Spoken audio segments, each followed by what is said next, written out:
Hey friend, welcome. Don't jump me. You're supposed to be nice to people with mental health issues, so I accept your apology. Don't leave. Welcome back to my channel. I really hope that you have been doing well, friend. You know, clink clink and all that, and work has been a lot, but I do have something to say again, so here I am. Do not let these layoffs scare you. So I'm sure you've seen all the headlines that have been going on about these mass layoffs, especially in big tech. In November 2022, there were over 21,000 employees that were laid off across 46 different tech companies. It's definitely a scary time right now with the I word and the R word being thrown around. It can feel like tech isn't a stable place to be anymore, so I wanted to come on here to give you guys a little bit of insight on whether it's still a good idea to apply for big tech companies, whether tech jobs are stable in general, and some insight that I learned speaking directly with hiring managers at these big tech companies and startups in San Francisco. So if that interests you, keep watching. But if you're new here, hi, my name is Bendendur. I am a lead software developer in Los Angeles, California, and I like to give out information that I wish I knew when I was on my tech journey. So if that interests you, subscribe if you want to, and keep watching.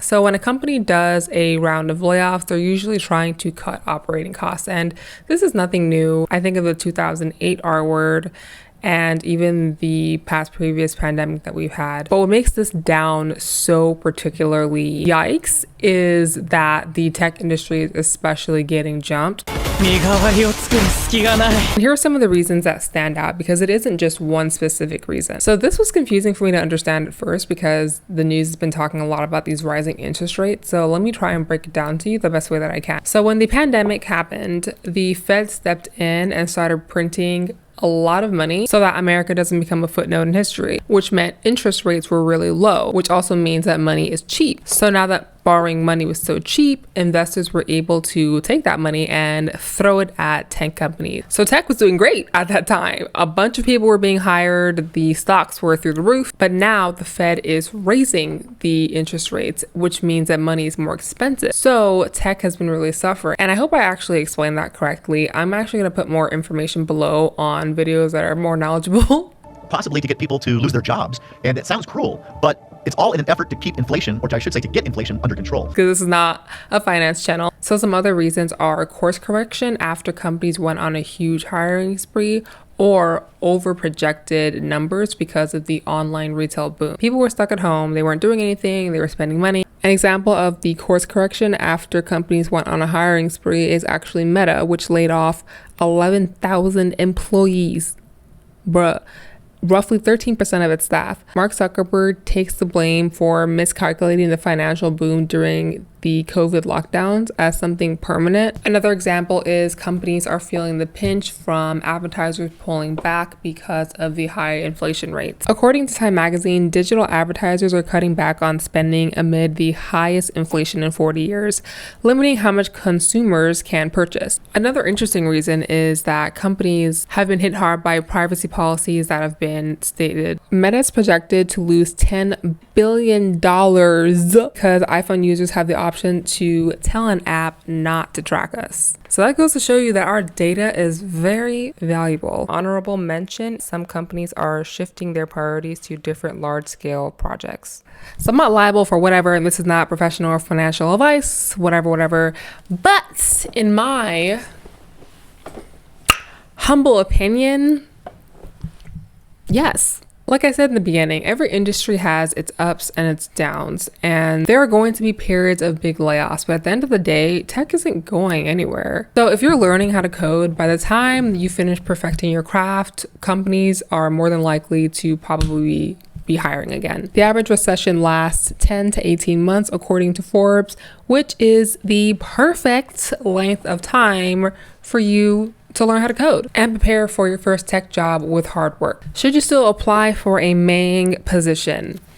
Well, if your dream is to work at a MAANG company, then not doing it because you're afraid that you're going to get laid off is a stupid reason. To me, there is no company that's ever going to give you 100% job security. So my point in the next clip's babbling is that, of course, there are companies and positions that are riskier than others depending on the economy, time of year, etc. But I just think that if it's a major goal for you to work at this company, then not doing so because of a risk of future layoffs is a thinking error, as my therapist would say, because you're taking your assumption that you will be laid off in the future as a fact. Only you know how much it means to you. Live a life of no regrets within reason, obviously. So keep applying everywhere, but especially at your dream job.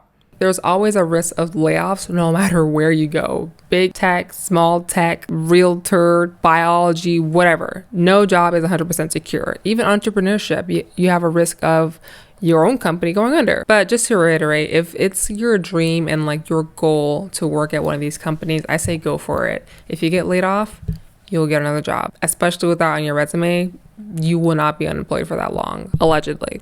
The only thing that you can guarantee is how you can get ahead of these situations. Instead of worrying about whether you're going to get laid off or get the job or not, what you should be doing is being the best.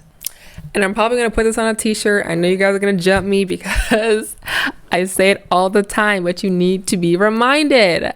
Learning to code is hard. It's hard, and anybody who says the opposite, do not trust them. When companies start hiring again, I really feel like, and this is just based off of the conversations I've had with peers and mentors, that they're going to be really looking for quality developers instead of quantity.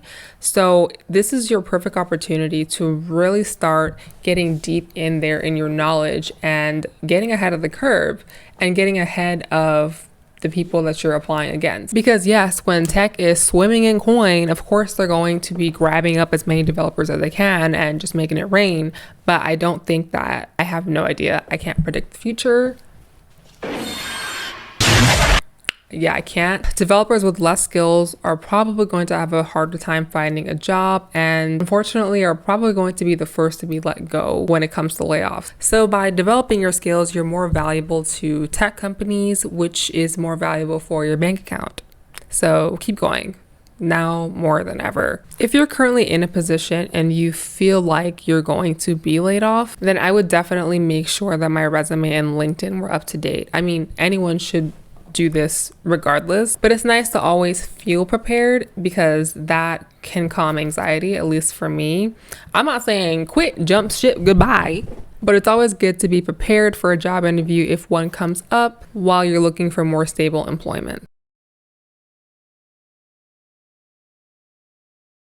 Regardless, what I want you to take away from this, friend, is that the big layoffs are temporary. And every industry has their ups and their downs. Especially in the fourth quarter of the year, hiring tends to really slow down for most companies. And in the first quarter, which is January through March, companies are better able to assess their hiring needs and usually start picking back up again. It might just be a lot slower this time because of the R word, but they're going to start hiring eventually. And when you're ready, you'll get the job because I said so.